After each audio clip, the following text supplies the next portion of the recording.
Hi everyone, my name is Simone Roki, and I've created this training as a resource for new educators to understand and be able to fulfill their legal obligations of providing students with disabilities education in the least restrictive environment. Questions and clarification are encouraged throughout this presentation, so don't hesitate to bring them up.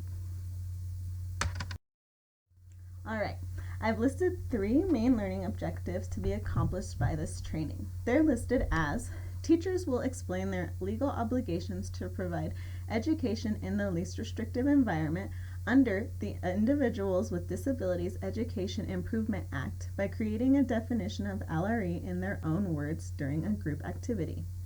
Next, teachers will identify 3 pieces of litigation about LRE and their tests and identify whether the case was in favor of a more restrictive or a less restrictive environment. Lastly, teachers will demonstrate their ability to apply the continuum of alternative placements and how they would collaborate with a multidisciplinary team to create LRE for students during another group activity. Alright, in addition to asking questions, I encourage you guys to take notes as I've provided some paper and pens, and because this information will directly apply to you guys as educators. Okay, to begin, I'll give you some background information which you should be familiar with but may not have had to deal with much yet as newer educators.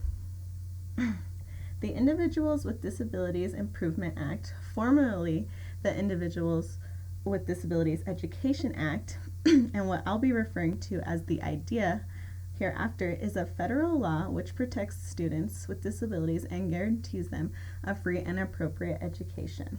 The focus of our presentation is on a particular mandate within the IDEA, which is the Least Restrictive Environment, or LRE. It is stated as: to the maximum extent appropriate, children with disabilities, including children in public or private institutions or other care facilities, are educated with children who are not disabled, and special classes, separate schooling, or other removal of children with disabilities from the regular educational environment occurs only when the nature or severity of the disability of a child is such that education in regular classes with the use of supplementary aids and services cannot be achieved satisfactorily. Some factors that you guys need to keep in mind when fulfilling the LRE mandate, which we'll go over in depth more a little bit later, are the individual, benefits to the student in that particular environment, effects of the student on their peers, appropriateness of the proposed education, integration, and the use of supplementary aids and services. Alright, we'll now break off into pairs and get our brains going a bit. I want each of you to come up with your own definitions as a pair and go over the examples with your peer. We can go over some examples after the activity as well. Awesome work, everyone. Alright, before we get into litigation, I wanted to highlight some data about students with disabilities. So, about 14% of our public schools are students with disabilities, which is about 7.3 million students, and which have received special education services under the IDEA. I wanted to also highlight that of students with disabilities, 64% of them were educated in the general education classroom 80% or more of the time. So, we can clearly see that in practice, educators are following guidance of the law to educate students with disabilities to the maximum extent possible in the general education classroom. But we must also understand that the general education classroom is not always the least restrictive environment for our student. So we must be aware of the alternative placements and the need for appropriate aids and services in and outside of the general ed classroom. We'll now look at important legal cases concerning LRE and put them into context. Before we start, I want you all to remember that special education is a service provided and not a place for someone to go. Okay, to start, we're going to look at the Rockner versus Walter 1983 case. This was about Neil Ronkner, who was a 9-year-old boy with moderate intellectual disabilities who was placed in a special school for students with disabilities. His parents objected this placement and believed Neil would benefit from contact with peers in the general classroom. District courts ruled that Neil had not made significant progress while at the integrated school, therefore mainstreaming was not required.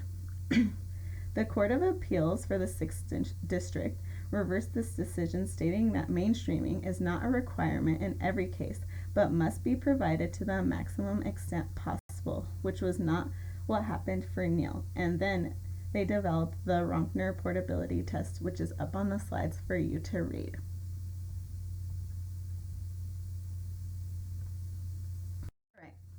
The next case that we'll be looking at is Daniel R.R. versus the State Board of Education in 1989.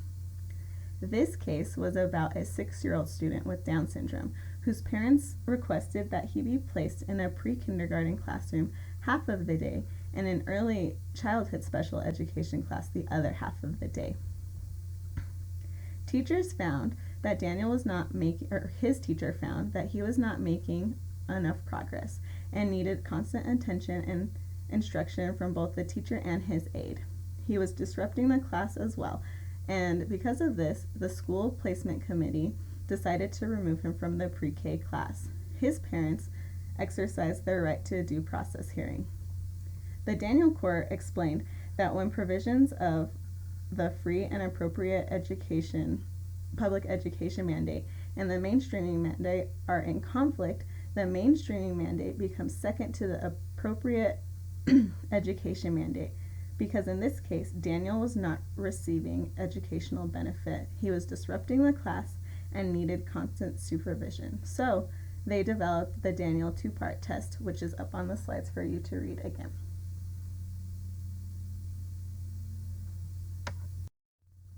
All right. The next case we'll examine is Sacramento City Unified School District Board of Education versus Rachel H. in 1994. Rachel was an 11-year-old girl with moderate intellectual disabilities who attended different special education programs around the city. Her parents requested for her to be full-time in the general education classroom, but the school district stated that her disability was too severe to be in that environment and wanted to place her in a special education classroom for all academics and in the general classroom for non-academic activities like lunch, recess, or music. Her parents also exercised their right to due process because they believed the school district didn't make adequate effort to educate her in the general education classroom. The Ninth Circuit ruled that the school district had not proven that Rachel could not be educated in the general education classroom and developed the the Rachel four-factor test. I want you to read it below on the slides. Okay, now we're going to do another activity considering these cases about LRE and how we can apply them. I've provided highlights and decisions from each of the cases, and in groups of 2 or 3, I want you to look at least 3 cases and their tests and determine whether the courts ruled in favor of a more restrictive environment or a less restrictive environment, and consider what factors went into making those decisions and how they apply to you as an educator. Great work, everyone. All right.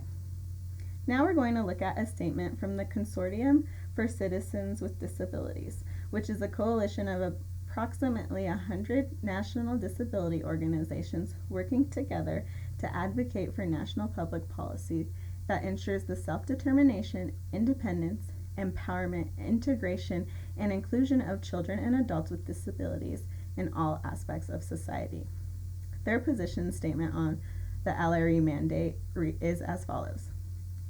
Over the years, the LRE mandate in law and regulations, along with its interpretation by the courts, has increased the number of students with disabilities learning alongside their non-disabled peers in the general education classroom.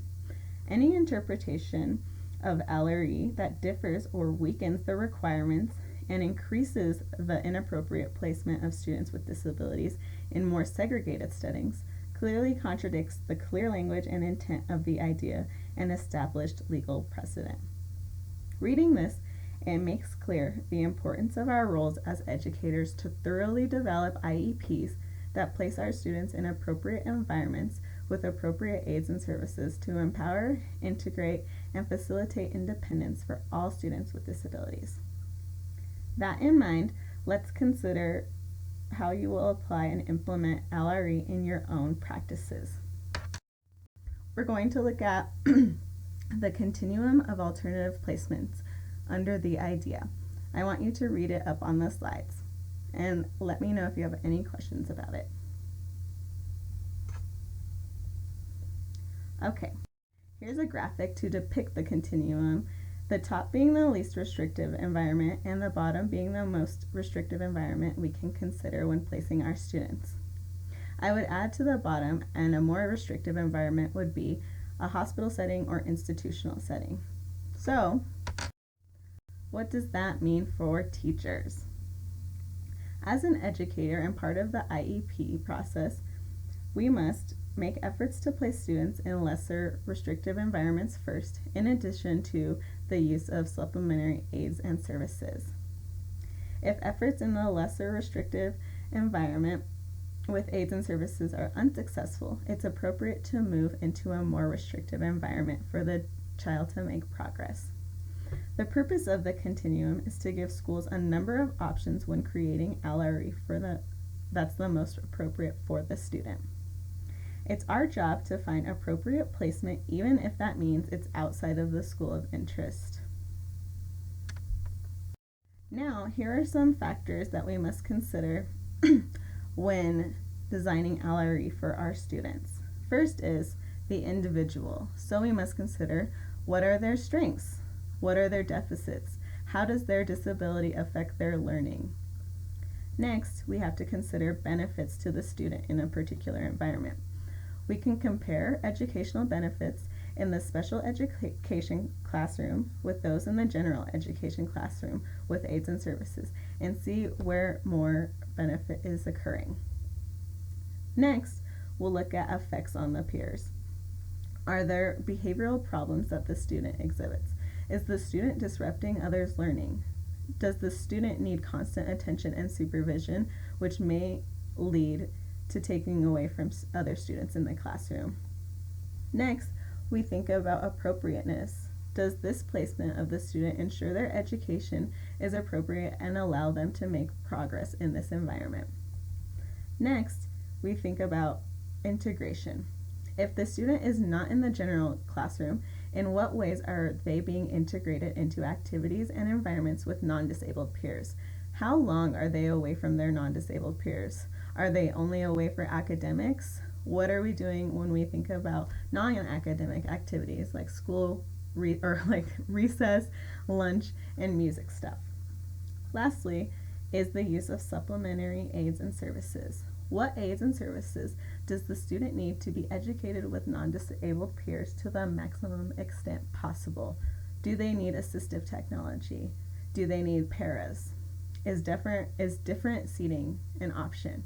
Do they need a behavior management plan? All right, considering all of these, we'll begin our next activity.